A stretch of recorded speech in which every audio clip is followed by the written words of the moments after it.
Assalamualaikum warahmatullahi wabarakatuh. The Honorable Mom Nadia Makmun is our lecturer and unforgettable all of my friends whom I love.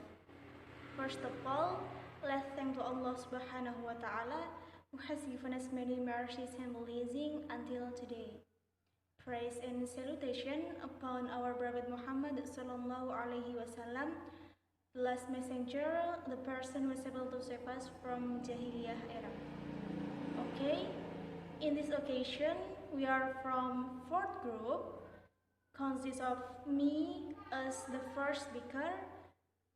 Then there was Wahyuni Lailatul Qomariyah as the second speaker, and the last speaker is Nazil Widada Salsabila. We are going to present about the application of silent way in teaching of grammar. The silent way is methodology of teaching language based on idea that teachers should be as silent as possible during a class, but learners should be encouraged to speak as much as possible. Silent way is one of the most popular learning methods in Europe and America. Silent way is one of the names of learning methods invented by Kelompok in 1970s. He is an expert in field of language teaching who has applied the principle of cognitivism and philosophy in his teaching. The silent way method is generally applied in the learning process of English and French. However, it is possible that this method will be suitable to be applied in learning other foreign language. The silent way was conceived as a special case of Kelompok's border educational principles, which he had developed to solve generally problems in learning and which he had previously applied to the teaching of mathematics and of spelling in the mother tongue. Broadly, the principles are: the first is teachers should concentrate on how students learn, not on how to teach. The second is imitation and drill are not the primary means by which students learn. The third is learning consists of trial and error, deliberate experimentation, suspending judgment, and revising conclusion.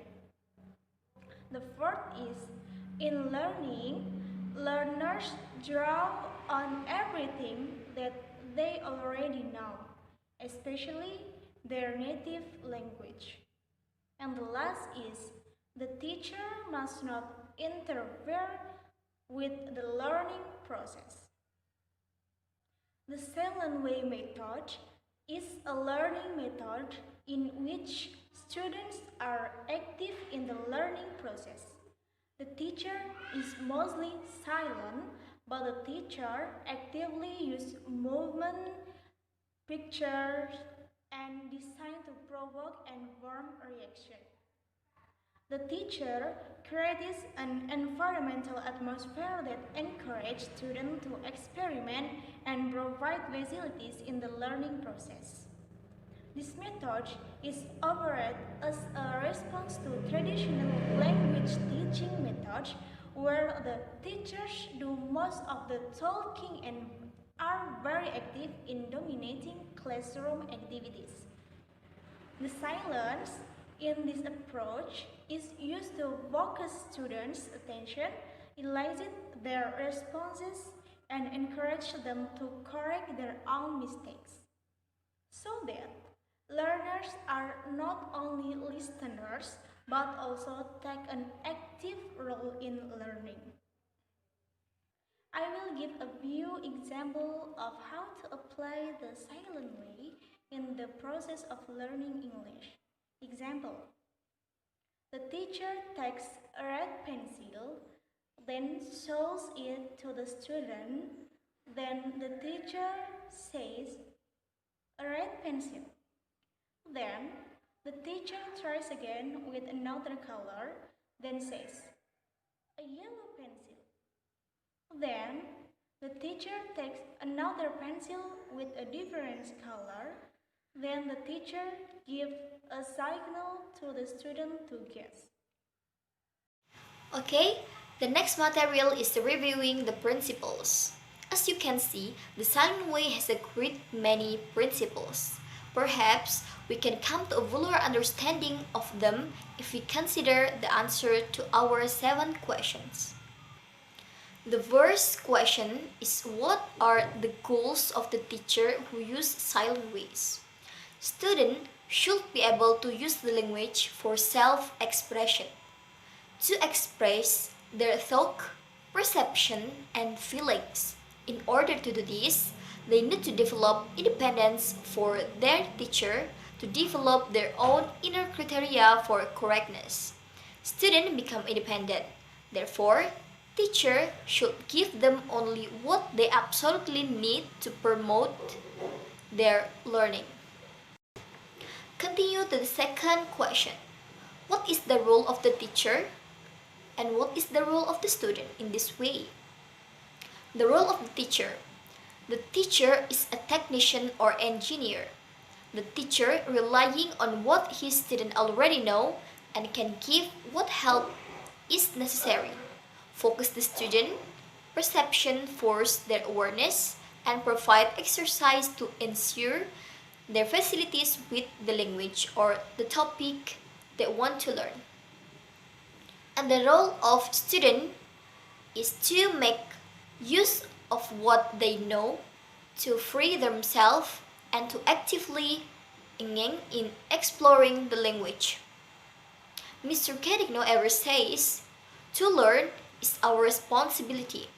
The teacher works only with the student, and the student works with the language. Next, to the third question. What are some characteristics of the teaching or learning process? Students begin their study of the language through its basic building blocks, like study about sounds. These are introduced through language-specific sounds by using color chart, relying on what sound students already know from their knowledge of their native language. Teachers lead their students to associate the sound of the target language with particular colors. The next steps. The teacher set up situations that focus student attention on the structures of the language. The student provide a vehicle for students to perceive meaning. The students sometimes call for the use of rote and sometimes don't. They typically involve only one structure at a time. With minimal spoken clues, the students are guided to produce the structure. The next step is the teacher uses the student errors as evidence of where the language is unclear to students and hence where to work. The student receives a great deal of practice with a given target language structure without repetition for its own sake. The teacher asks the student to describe their reaction to lessons or what they have learned. This provides valuable information for the teacher and encourages students to take responsibility for their own learning. The fourth question is, what the nature of student-teacher interaction? For much of the student-teacher interaction, the teacher is silent. He is still very active, however, setting up situations to force awareness, listening attentively to student speech, and silently working with them on their production through the use of non-verbal gestures and the tools he is available. When the teacher does speak, it's to give clues to not model the language. And then, student verbal interaction is desirable. It means that students can learn from one to another. So, the teacher silence is one way to do desirable. Okay, the next question. What is the role of student native language? Okay, meaning is made clear by focusing the student's perceptions, not by translation. The student's native language can, however, be used to give instruction when necessary to help a student improve his or her pronunciation, for instance. The native language is also used at least at beginning levels of proficiency during the feedback seasons. And more important, knowledge students already possess of their native language can be exploited by the teacher of the target language. For example, the teacher knows that many of sounds are similar, if not identical, to sounds in the target language. He assumes then that he can build upon this existing knowledge to introduce the new sounds in the target language. The next question is, how is evaluating accomplished? Although the teacher may never give a formal test, he assesses student learning all the time. Since teaching is subordinate to learning, the teacher must be responsive to immediate learning needs. The teacher silently frees him to attend to his students to be aware of these needs. The needs will be apparent to a teacher who is observant of his students' behavior. One creation of whatever or not students have learned is their ability to transfer what have been studying of new context. And then, the teacher doesn't praise or criticize student behavior, since the would interfere with students developing their own inner criteria. He expects the student to learn at different rates. The teacher looks for study progress, not perfection. How does the teacher respond to student errors?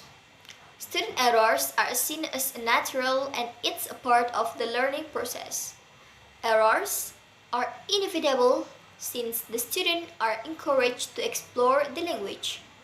The teacher uses student errors as basic for deciding where further work is necessary. The teacher works with the student in getting them to correct themselves. Students need to learn and to listen for themselves and to compare their own production with their developing inner criteria. If the students are unable to self-correct and peers cannot help, then the teacher will supply the correct language, but only as a last resort. Okay, the next material is about technique. While you might not have access to the actual material discussion here, the materials may give you other ideas of what you can use. And the first one is sound color charts.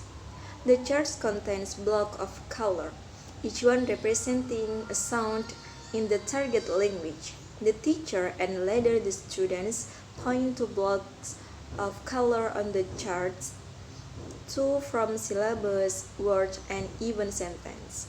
The second one is teacher silence. The teacher gives just as much help as necessary and then is silent.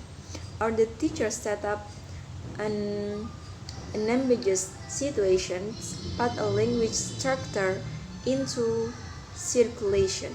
For example, take a blah blah route and then is silent. Even in error corrections, the teacher will only supply a verbal answer as a last resort. And the third is peer corrections. Students are encouraged to help another student when he or she is experiencing difficulty.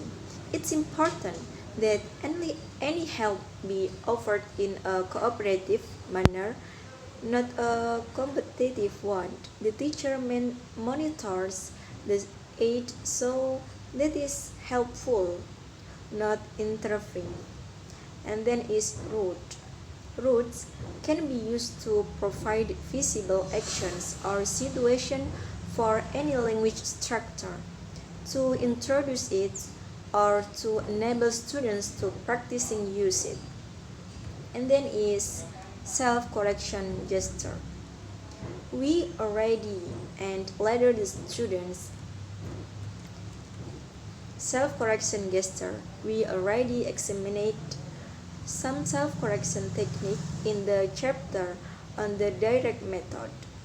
Some the particular gesture of the silent way could be added to this list.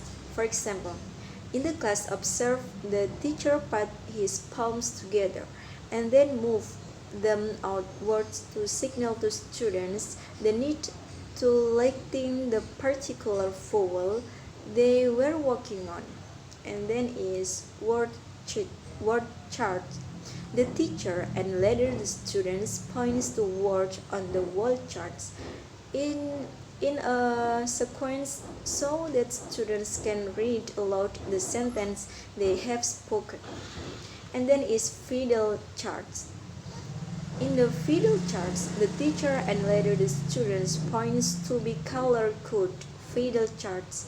In other that students associate the sound of the language with their spelling. And the last is structure feedback. Students are invited to make observation about that day's lesson and what they have learned. The teacher accepts the students' comments in a nude or in feedback's manner.